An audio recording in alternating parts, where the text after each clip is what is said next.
super fun. I'm so jazzed about our time that we get to have together. So before our kids go, I wanted to take a moment and, I don't know if any of you have had one of those days where you're like, it just wasn't your best day. It just wasn't your best day. A lot of things happened, things were difficult, you felt kind of in a bad mood, felt frustrated, maybe not a good hair day. Have you been there before, Julie? No, never. That hasn't happened to you yet? hope it never does. And on one of those days, quite a few years ago, I had a whole list of things I had to get done, and so on those days where hi, you're here. On one of those days when you have to get a lot done and it's not one of your favorite days, you kind of like, you just hope that people you know don't see you. You kind of like want to slip beneath the surface, right? You don't want to enter into a whole lot of personal conversation. So this was one of those days that I was having, and one of the things that I needed to have done, are you ready for this? I needed to have my crown fixed. Not the crown in my tooth, but the crown that goes on my head. I had won a pageant that year, and they gave me the most obnoxiously large crown you could ever wear on the planet, and I had to wear it to an event, and it was so huge that it had broken multiple times, and I didn't want to like not represent this pageant system well, and so I needed to go in and get it soldered so that this obnoxiously large crown, which I probably should have brought, but it's actually not the same size it used to be, literally was like as tall as my head. So on top of my, and you've worn it, and you know this, like it's like super, Janice has a photo, I think, of you wearing, like, and it was bigger than that. I like literally had to break off some of the top of it. Anywho, so on a day that I wasn't feeling my best, I had to go get my crown fixed, which was like super ironic, right? And I went into the jewelry store, and I got no hair and makeup done, and it doesn't really matter, and I don't really care, I just need the thing soldered. And I walk in, and the guy, he's like, oh, what can I do for you? And I said, well, I have this crown and I need to get it fixed. Excuse me. And he says to me, are you a model? And I'm like, yeah, okay, I see what's happening here, because yeah, no.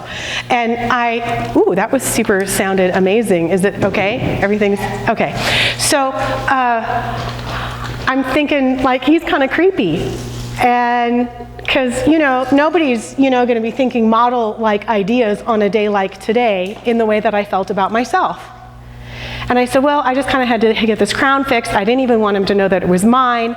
And he says to me, I make this really special jewelry, and I think that I would like to hire you to model this jewelry. I think that you're the perfect person for it. I can see how you would look in these pictures modeling this jewelry that I've created. I know, right? It's so crazy. And so, this is how you not, I thought you were like all wrapped up in the story, but no, you're just wrapped up in the fact that you didn't know. I'm that person at the bar who is like, is it true, or do they just make up the most outrageous stories? Like who, right? Okay, so Galatea is the name of the company, and he designed a diamond inside of a pearl. And he wanted to, so I'm going to pass these around. He wanted someone who would take 1950s style photos, which I'm actually going to have Dan, so I messengered Dan a picture, and then I quickly was trying to send him a message going, the creepy photo that was sent to you is actually me. So if you're able to pull, because I didn't want, okay, so he wanted to do huge eyebrows, like it's 1950s like style thing. So he wanted, what? Yeah, huge giant eyebrows, really, really big lashes. Excuse me. Excuse me. So he says, I can see, would you model this jewelry? So as you can see, obviously that ended up happening. And sorry, give me just a second. Excuse me. And I was so surprised, because it was one of those days where I couldn't even see the beauty of myself, and someone else did. You're gonna have to give me a second.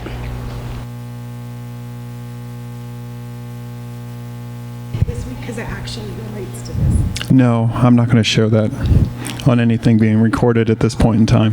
We can stop recording.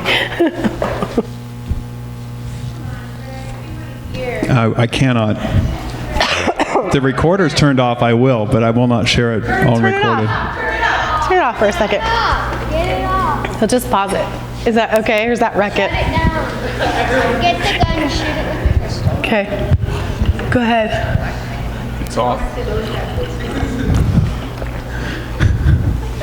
Thank you, Jason, for just making it real, buddy. Appreciate it. He's recording on his phone. No, I do not. I absolutely do. I cannot. I must not. Cannot, must not. Okay, go ahead. So we run, at the place where I work, we do this process called Agile. Some of you know what this is. You have 2-week sprints. At the end of each sprint, you have little playbacks where you basically show the work that you've done to everybody who's a stakeholder that you do this work for. So I'm having this meeting with my team that I'm leading, and it's never me presenting because it's about everybody, not about me. So everybody gets to present to our stakeholders, our managers, managers. It's kind of a big deal. And so the one guy that I was having do the presentation at the second half decided he would be, we're all on video conference doing this, decided he would fall asleep on his couch, not turn off his video. Yeah. So there he is, sleeping this whole first half. He's supposed to be doing the presentation. Oh, he's supposed to be doing the presentation. And I'm like, this is not good. And I've done a pretty good job of covering up his ineptitude for a while, but I just can't turn off his video for him. And I could not wake him up when I verbally said his name over and over again. So that's what happened to me this week. Yeah. So this actually has a point. Really? Because I don't know what it is. So does. One, it got you to talk. I'm filling time is all I'm doing here. I wanted you to talk. Also, I wanted to point out that there are those times in our lives. Excuse me. Wow, that didn't help covering it at all. There are those times in our lives where we make those kind of career-limiting moves, and it's on display for everyone. Or we walk into a store. I know. Just take a second. We walk into a store and somebody sees something in us that we're not in touch with on that day. And of course, this guy saw, I'm sorry, I don't know if it's going to happen. We'll just see.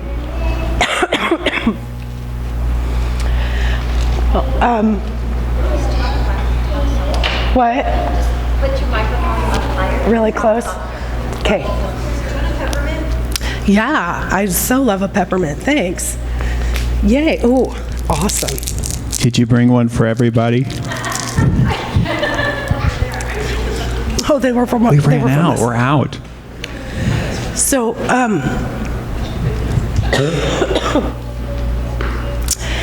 this man designed a diamond inside of a pearl, which is extremely difficult to do because the pearls break. And they have to be a pearl of really high quality, not just a pearl that's coating a piece of plastic bead in order to drill into it and put the diamond inside. And the reason he created this jewelry was he wanted every woman to recognize the beauty within their beauty. That while they had beauty on the outside, I know, right? While they had beauty on the outside, there was a secret beauty inside them. And when I walked into that store, he saw that and said, "You're exactly who I want to represent this. Isn't that so beautiful and sweet and kind?" So we're gonna have a fun time tonight, clearly. This is not gonna go as planned. And that's the beauty of the Holy Spirit. So before the kids go, how fun would it be if you had the worst game of your life and somebody said, "You're my kid, would you come be on my team?" Right? How cool would it be that somebody saw something in you that you didn't even see in yourself? And that's kind of the beauty within the beauty. So we're going to explore that. I'm not sure how much I'm going to participate in that today, but we're going to release the kids. Excuse me. We're going to release the kids now, and we're going to continue to discuss. So go, you champions, you amazing young men, and a couple of ladies, you are released. Oh, it's so funny. I was singing so great next to you.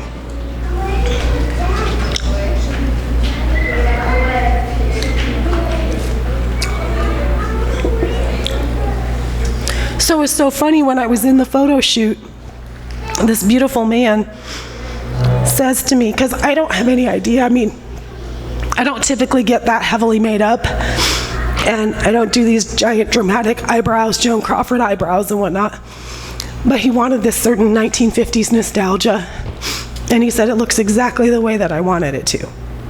And I thought, isn't that just how God sees us? You know, he has this vision of who he made us to be, and he can see it every moment of every day. And he's so overfilled with joy because how we look in the moment doesn't have anything to do with his ability to see us. It's so good.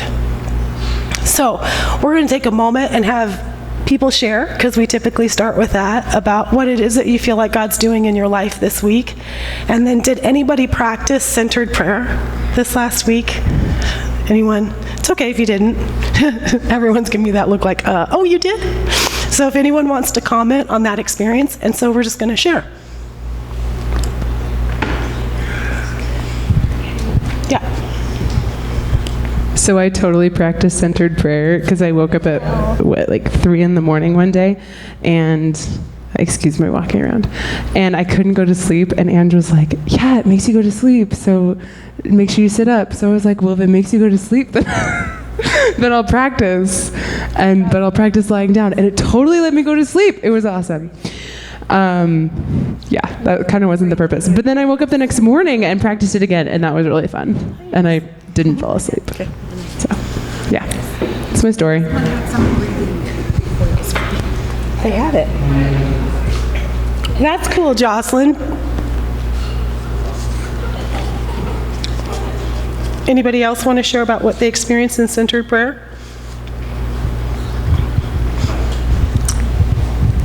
I guess I have. I mean, I haven't done it for like 10 to 15 minutes at a time, but I've become aware of doing it, like when I'm out on a walk or when I'm just laying down, and I'll just practice it for a couple minutes at a time, and just being aware of the thoughts and like having power over them feels really interesting, like to know that you don't have to be taken over by your thoughts, but you can actually choose to say goodbye to them, like really quickly, and how fast you can do that.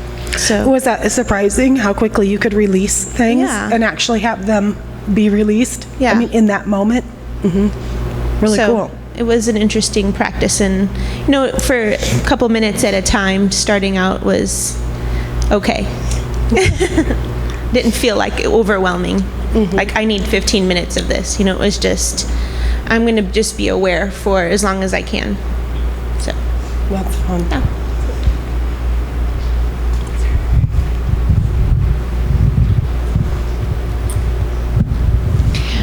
So this week I had a different experience than the last time I did it. I just couldn't stop my brain. And the wonderful thing though was I kept remembering that like it's a practice and you can't fail. Like this isn't something that I can fail. And so the release of doing it right was actually really fun, and just going, oh, that's not as good as last time, but it was what it was, and then it makes me want to do it again because I can't fail. Well, and let's take that even one step further, which is so good, Lindsay. I'm so glad you brought that up. I had another woman say to me last week, she said, I tried that thing that you showed us about centered prayer, and she goes, and I just spent the entire time letting go of my thoughts, so it didn't work at all.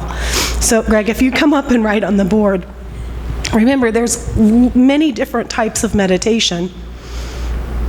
One of them is awareness meditation, which is you become aware of your being, you become aware of your body, you become aware of everything, and you focus yourself on awareness. There's concentration meditation, which is where many people, so if you put awareness, concentration, and surrender. So many people who do awareness meditation spend the entire time being aware. People who do concentration meditation spend the entire time focusing on a phrase, a set of statements, scriptures, declarations. It's a concentration meditation. Surrendering meditation isn't getting rid of your thoughts. It is surrendering everything that you think, feel, and experience during that time. So you're not getting to anything. You are actually doing the practice when you continually surrender. What you feel, what you think, what's happening in your environment. That is the practice. You may get to a place where you no longer are aware of your surroundings, no longer aware of your feelings or your thoughts. And you have then become consciously unconscious, where your spirit is, that's part of what you're doing, is you are surrendering the part of you that should be a servant to your spirit being. So, but you're not getting to anything, and you're not trying to get rid of any thoughts. This is the very practice all the time. It's so helpful. So even though I said that like 30 times when I shared it with our group of women, still what they heard was, I need to get rid of my thoughts.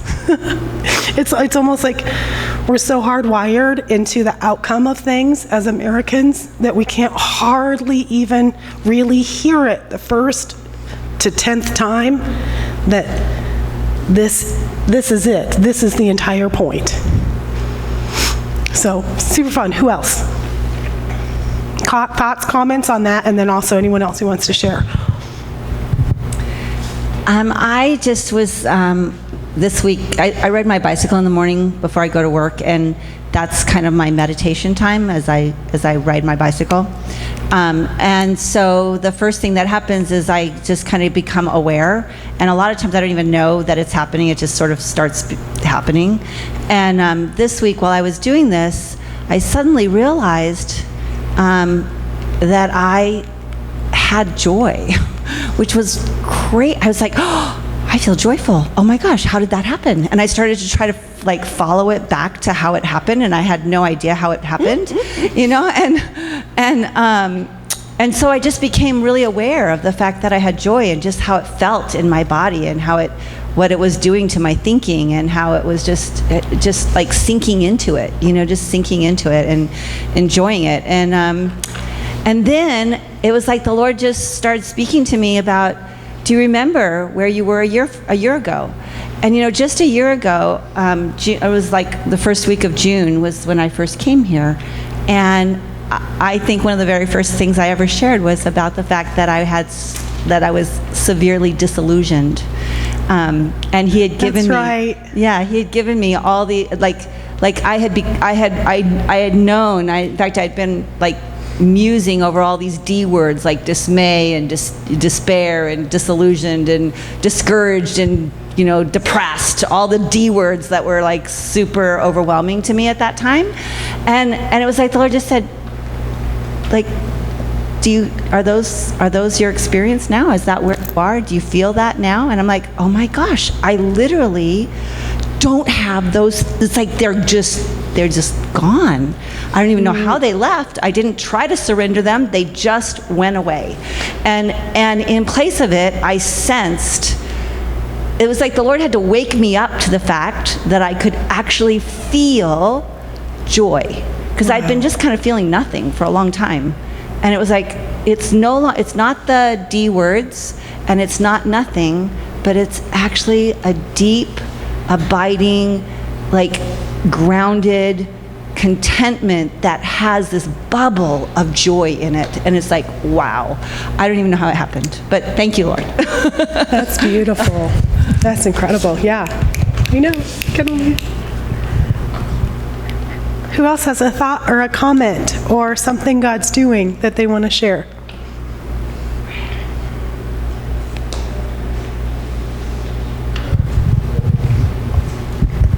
So I forgot to tell you what happened after I did the concentration meditation thingy, which is kind of the whole point of us being here, which makes me laugh.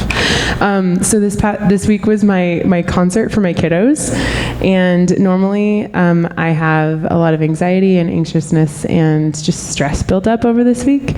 And after I did this centered meditation prayer in the evening, and after I couldn't go to sleep because of probably my concert, and then the next morning, I was filled with contentment and peace for the rest of the week.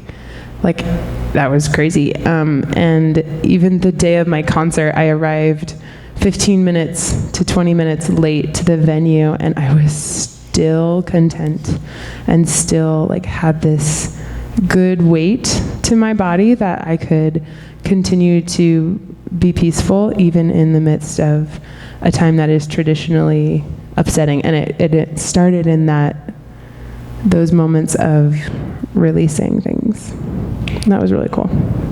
That is really cool. Wow. Yay. That's a big deal. Anybody else want to share?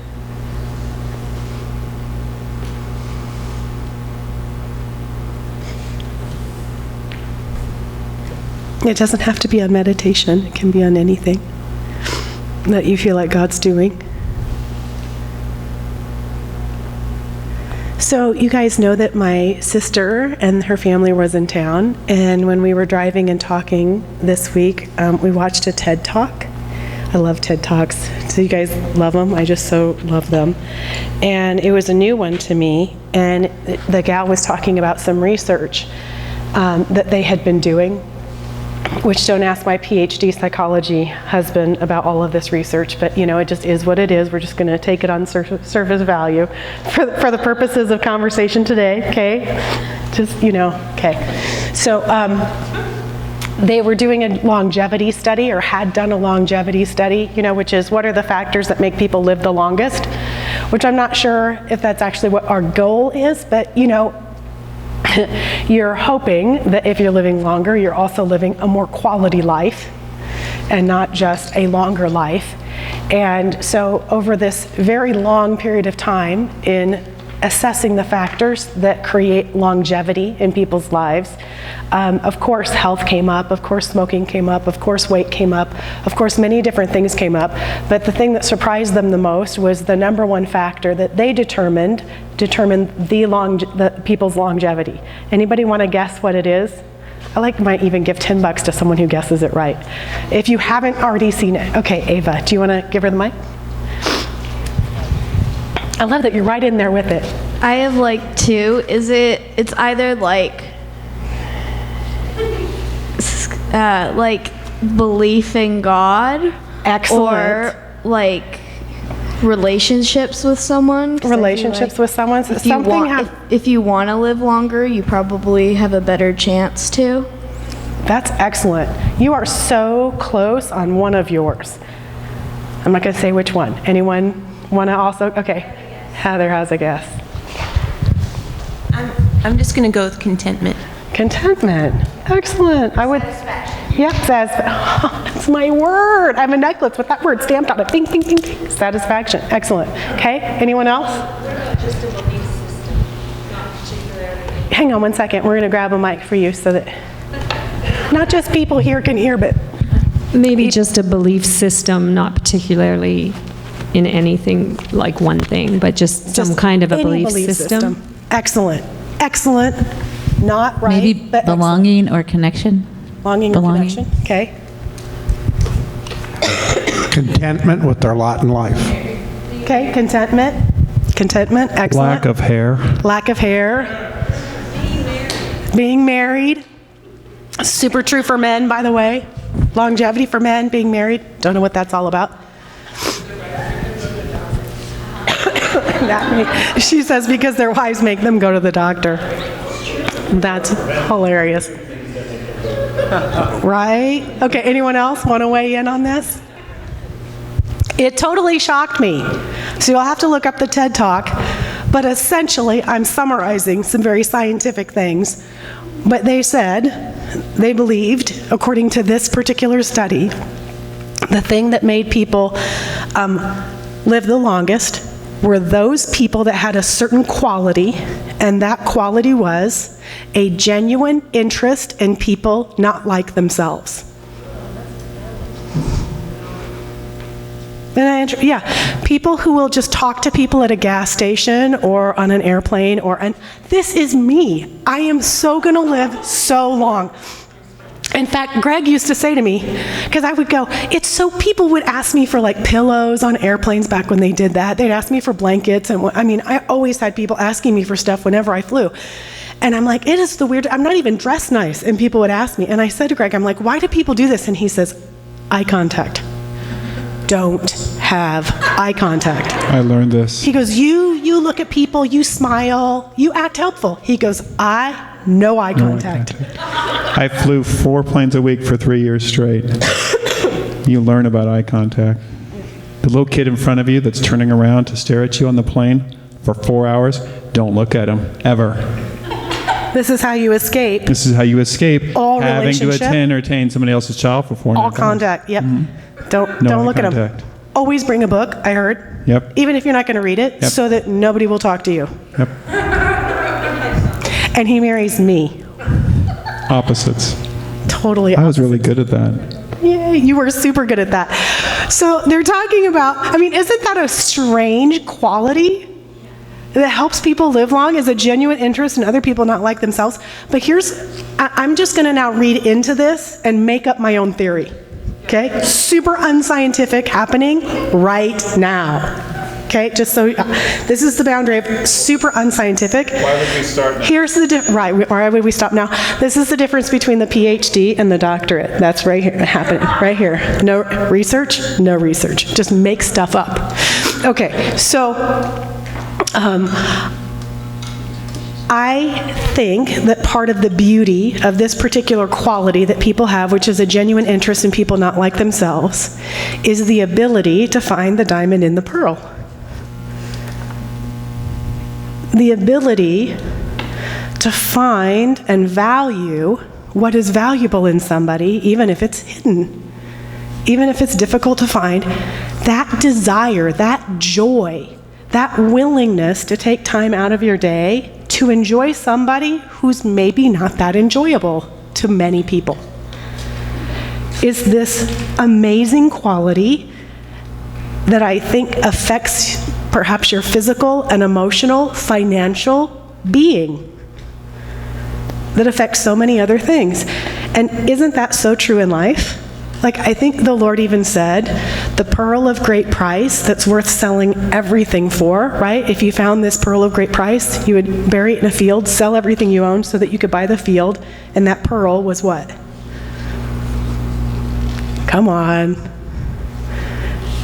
Really? Are you just teasing me? The pearl of great price is... Do you know? No, I don't. Really? Are you guys joking with me? Wisdom. It's wisdom. And sorry, were you guys teasing me on that? Okay, so Greg, would you put wisdom up on the board? I think they were just fooling with me. Wisdom, as spoken of by Solomon, because when Solomon asked for wisdom, what did he really ask for? This is a little quick review of what we did last week, right? Solomon, when he asked for wisdom, what did he ask for? A listening heart. The ability to hear with the perceiver, with your whole being. And the pearl of great price that Jesus talks about is wisdom. The ability to hear with your perceiving heart. And I think it's this quality that's cultivated in people's lives that creates a quality of life that creates longevity. It's the ability to be interested in and see the beauty in someone that may not be beautiful that day or that moment.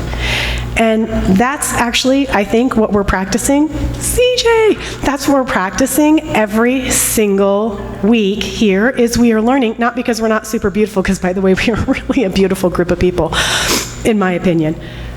But it's about like when we share, hey, here's what God's doing in my life. Here's, when we share, when we eat and we talk, what we're doing is we're going, I am being very intentional about listening to you with a listening heart. I'm asking the Lord to help me see you the way he sees you so that I can agree with him. And in the gaze of how I see you, you become more of that. How many of us have experienced the gaze of somebody on our lives that sees us as less than we really are? And how does that feel?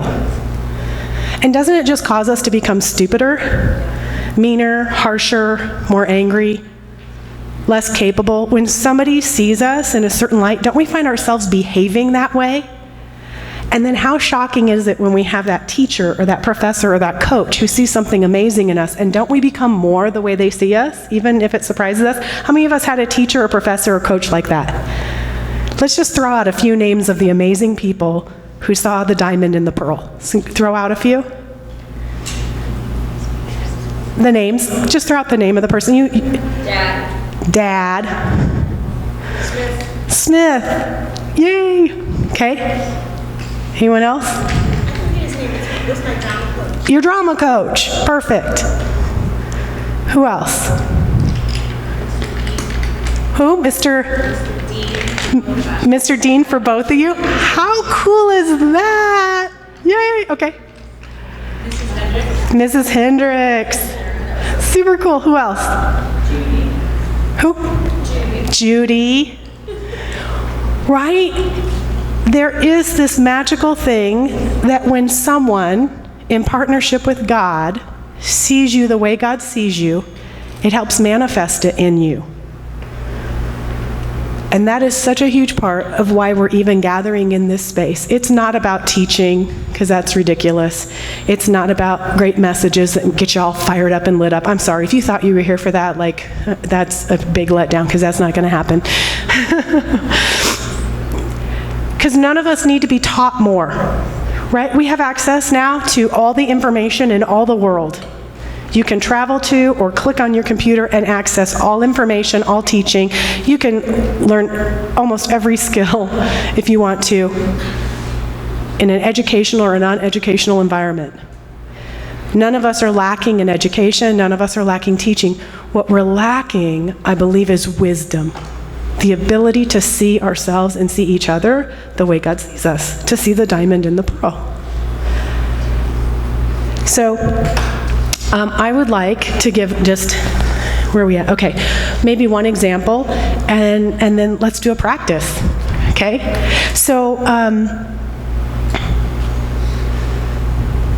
gosh, there's so many examples of this practice, but okay, I used to be a part of a women's group, and if you've ever been a part of a women's group, you've been a part of a women's group. You've been a part of my women's group. I love this. And you, yay! Okay, so this women's group, but anyway, okay, what happens is oftentimes you sit down to chat with people, and then they share pointless, worthless stuff that wastes your time. Have you been there? This has probably happened to you, with me, all the time. Never. Not once. And that's why I love you. So, have you had someone share just pointless, stupid stuff that you're like, you are wasting my time? So here's the chance to get in tune with wisdom, a listening heart, which is what is beautiful in what this person is sharing. So here's a quick example. One of my least favorite things to hear about, and if you've shared this with me in the past, I apologize, I don't want to offend you, but if you go on and on and on about your child's education or lack thereof at a school that you hate or don't hate, and it goes on, and this teacher this, and that teacher that, and the principal this, and whatever, none of you have done this in this room. But if you go on and on and on, I will listen for 10 minutes. And after 10 minutes, I'm done listening to the facts of your life. I want to go now to the next stage, which is, how do you feel about this? What do you think about this? What is God doing? But many people are not prepared to go there. So then you listen to a lot more of stuff that totally annoys you, right? or you cut them off, or you pretend that something happened and you get off the phone or whatever. But the facts of people's lives are mostly uninteresting. True? I mean, often. So I was learning in this women's group how to listen to what people were saying and then hear what God was telling me about who they are. So in particular, this one woman went on for 15 minutes about the facts of the scenario, which were, by the time, we were all super depressed by the time she was done describing. I mean, we were like, we are hopeless. We are hopeless for you. We're hopeless for the kid, and that teacher probably needs to be fired. And then I listened. And the Lord said to me, and I got to share with her, I can see that you are so passionate for others. I can see that you're not just passionate about your own kids' education, but you are passionate about all humanity having a chance to be in a supportive and encouraging environment. And she starts to cry. I can see that this is an area that is very meaningful to your own journey and your own story. And it's part of the reason why you're so passionate about people not being caught in a classroom or a system that's lacking support and encouragement. I can see that you are a champion of others, and that you are someone who stands for others to get everything they need to become the person that they were made to be. So I have now just seen 5 things about that person in a story that super annoyed me. That's, I think, the beauty of a listening heart. How many of you don't love worship music? Most.